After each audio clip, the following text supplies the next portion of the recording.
अस्सलाम वालेकुम नाजरीन, शाहीन ऑनलाइन चैनल में हम आप सबको खुश आमदीद कहते हैं। सवाल नंबर 1, वो कौन सा इंसान है जो लोगों से पहले माफ़ी मांगता है फिर इनको जान से मारता है?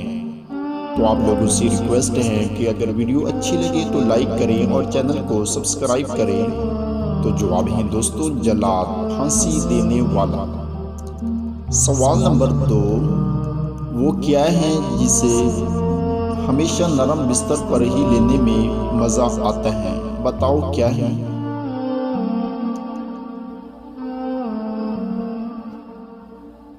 तो जवाब है दोस्तों, नींद। सवाल नंबर 3, वो कौन सा काम है जो इंसान मरने के बाद दूसरों के लिए कर सकता है? तो अपना आंसर कमेंट में दें। तो जवाब है दोस्तों, जिस्म के अज़ा का अतिया करना। सवाल नंबर 4, वो क्या है जो शादी से पहले एक बाप अपनी बेटी को देता है लेकिन शादी के दिन इससे वापस ले लेते हैं?